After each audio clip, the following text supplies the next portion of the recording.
This is raw wood, so I wanted to make sure that no stains would be popping through, since that can happen from the tannins in the wood.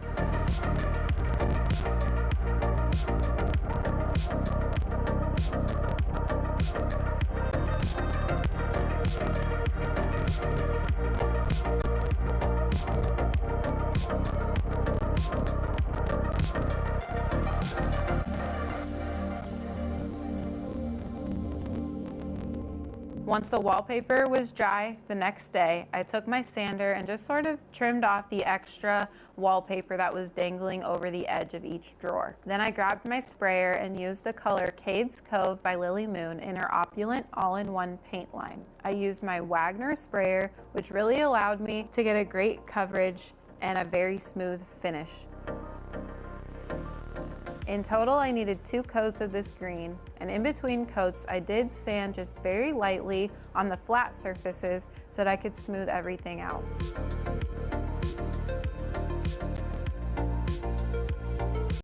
I did a water-based gel stain on the top and the legs of the dresser and the nightstands. That way I could take some of the yellow tones out of the pine. But I did want to keep it a natural color, so I used the color Natural Cork in Lily Moon's Smoky Gel Stain.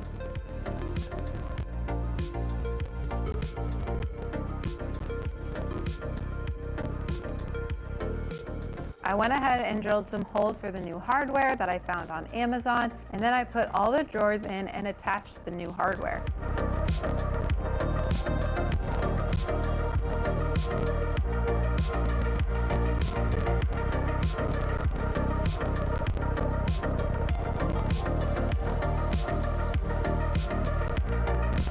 Here's the final result.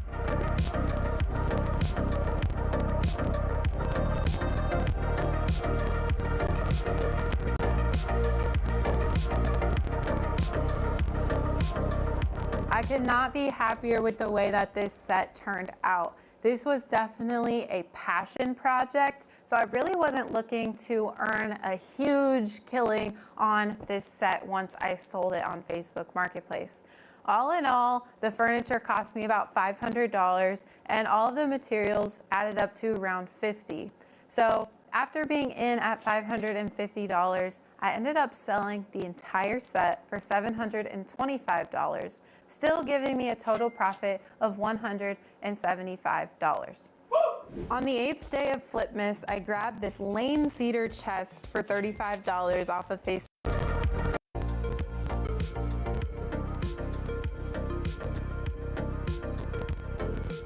I went ahead and drilled some holes for the new hardware that I found on Amazon, and then I put all the drawers in and attached the new hardware.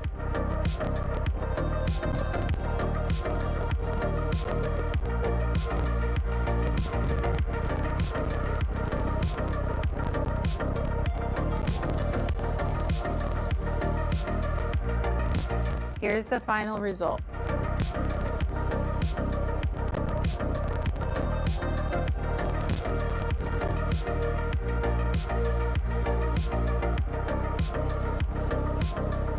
I could not be happier with the way that this set turned out. This was definitely a passion project, so I really wasn't looking to earn a huge killing on this set once I sold it on Facebook Marketplace. All in all, the furniture cost me about $500, and all of the materials added up to around $50. So after being in at $550, I ended up selling the entire set for $725, still giving me a total profit of $175. On the 8th day of Flipmas, I grabbed this Lane cedar chest for $35 off of Facebook Marketplace, and I cleaned the surface to get rid of any grease or grime. Then I took my Surf Prep sander and sanded down the top to raw wood using an 80 grit sandpaper.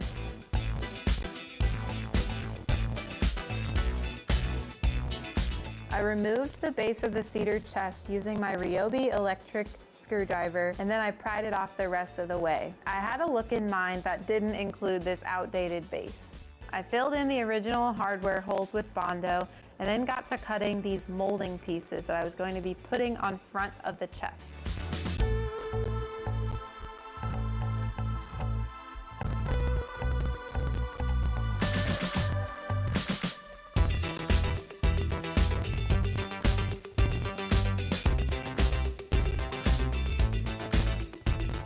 Once I got all of the pieces cut, I went to attach some new legs on the bottom of the cedar chest to elevate it off the ground just a tad bit.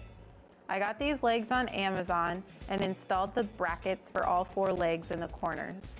If you're interested in exactly how I installed these legs, be sure to check out the link in the description to the original playlist, which contains the original video.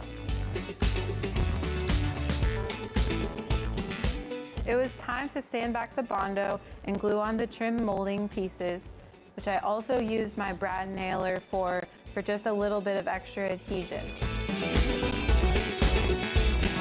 I sanded back the wood filler that I had used to fill in the holes from the brad nailer, and then I attached one more trim piece around the bottom edge.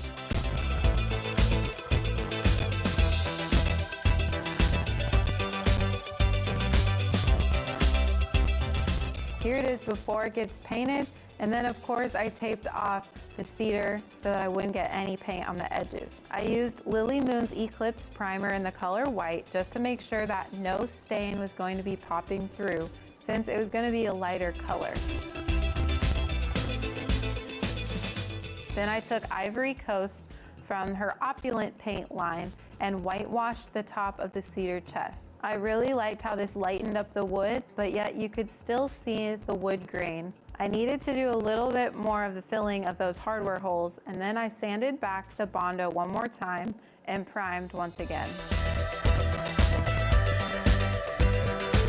Last but not least, I painted the whole chest with Ivory Coast. Once again, all of the information to the products will be listed down below in the description.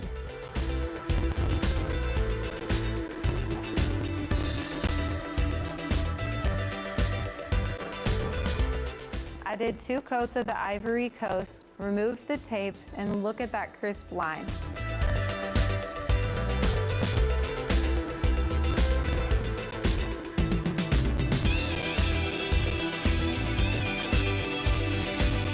I reattached the top lid and the hinges, and then I also did go ahead and remove the clasp locking mechanism, since those have been recalled for safety reasons. Here is the final result.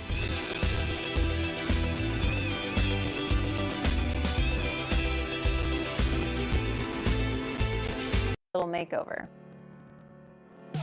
I started by cleaning the surface with Simple Green and got all the dust and grime off. Then I took my Surf Prep sander with an 80 grit and stripped back the failing finish on the top of the table. It was a little bit time consuming, but totally worth the end result.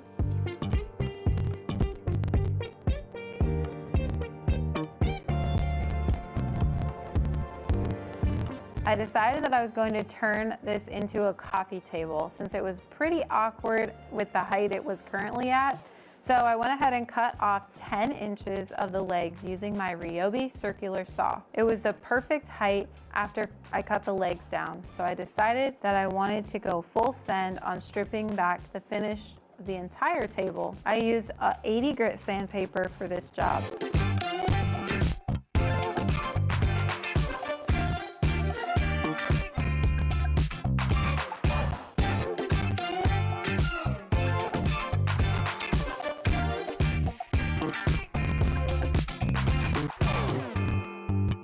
Once I had all the original finish stripped back, I used the color Saddle Up in Lily Moon's Smoky Gel Stain. First, I misted with water, and then I added the Saddle Up gel stain. After that, I wiped it back with a lint-free cloth. I did this to the legs, the drawer fronts, and the sides of the table.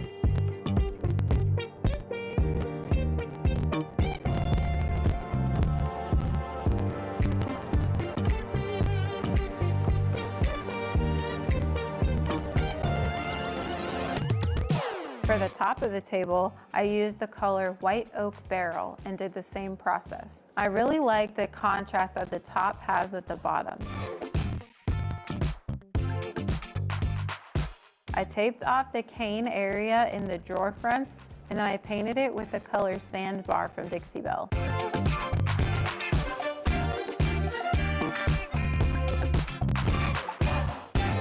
And here's the final look.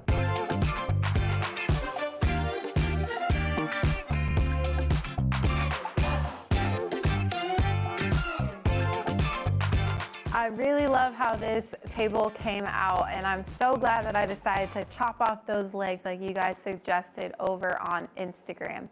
I had this listed on Facebook Marketplace for $225, and after just a few days of being listed, I ended up selling it for full price, thus giving me a total profit of $200. On the 10th day of Flipmas, I found this mid-century modern dresser at Goodwill for $30. It was very run down and definitely needed a little bit of work, so I got straight to work and I removed the hardware from the dresser. Then I sprayed it down with Simple Green and gave it a clean. I just got all of the dirt and dust off of it so that I was ready to complete the makeover. I sprayed QCS, which is a stripper, on the top drawer to strip back the furniture finish. I really like this stripper for certain pieces, and it doesn't have any harsh chemicals, so you don't even have to wear a mask, and you can use it indoors. Then the bottom drawer slide needed a little bit of attention. I pried it off with the large screwdriver, and then I replaced it with a drawer slide that I found on Amazon. I used some wood glue and my brad nailer, and the drawer was as good as new. I peeled off some of the stickers, and I sanded back the finish on the bottom 3 drawers. For this, I just used a 120 grit, and it seemed to do the job just fine. I also did a scuff sand on the remainder of the dresser and removed the legs, since I would be stripping those back as well.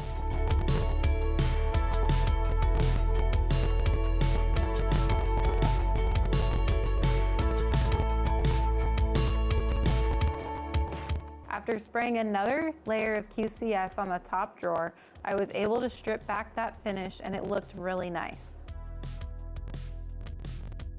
Then I used the color Ocean Shore from Lily Moon Paint's Opulent All-in-One paint line. This paint goes on so smooth, and it has virtually no brushstroke marks.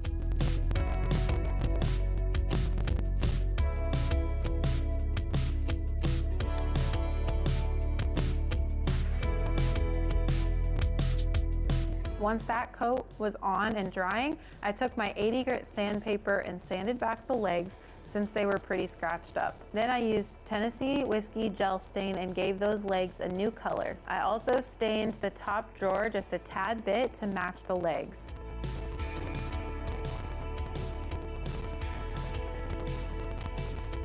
Then I sanded back some of the spots that had filled in with some wood filler,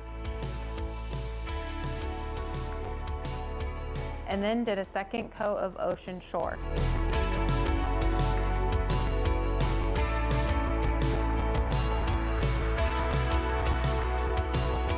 Each drawer had the same contact paper in it, so I removed it, and I ended up being sticky on the bottom of the drawer. So I took my sander and I sanded out all of the stickiness so that it would be all nice and fresh.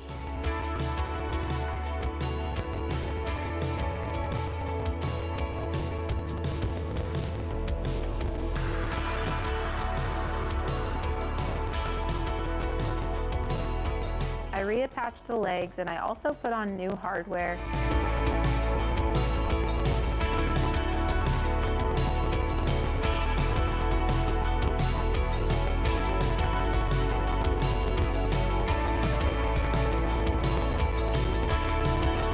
And here's the final result.